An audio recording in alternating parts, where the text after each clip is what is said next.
जीवनात खरंच काही बनायचं असेल तर अगोदर मोबाईलवर एक मोठा दगड घाला.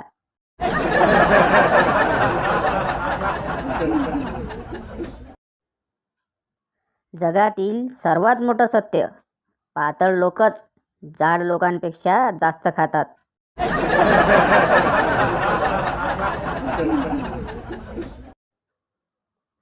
गरज असेल तरच घराबाहेर पडा. अतिवृष्टीचा इशारा असं जेव्हा हवामान खातं सांगतं ना, नेमकं त्याच दिवशी सर्व महत्त्वाची कामं करून घ्यायची. कारण जेव्हा हवामान खातं सांगते तेव्हा कधीच पाऊस पडत नाही.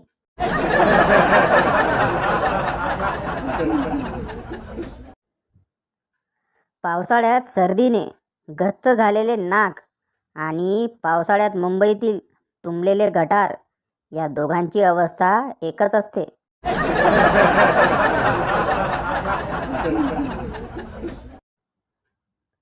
आजकाल लोक असं बोलायला तर नको पाहिजे असं म्हणून खूप काही बोलून जातात.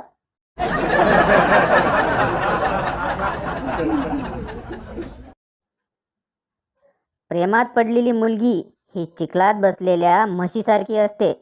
कारण तिला कितीही बाहेर काढण्याचा प्रयत्न करा, ती निघतच नसते.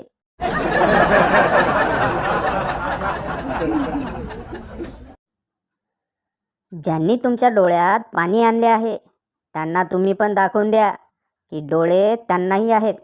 बोटच घालायचं जाऊन डोळ्यात.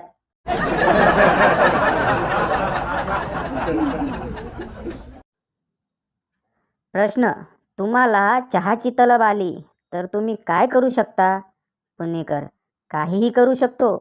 एकदा चहासाठी मी मुलगी बघायला गेलो होतो.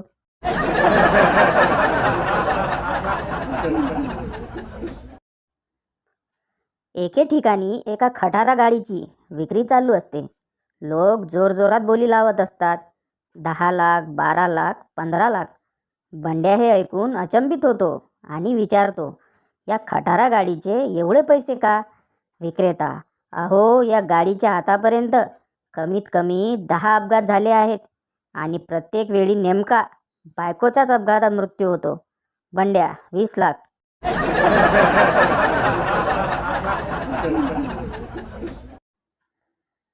एक गाढव मरून पडले होते. पुणेकराने म्युन्सिपाल्टीला फोन लावला.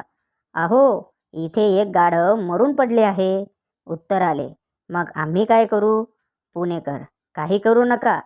मेल्यावर नातेवाईकांना कळवायची पद्धत असते म्हणून फोन केला.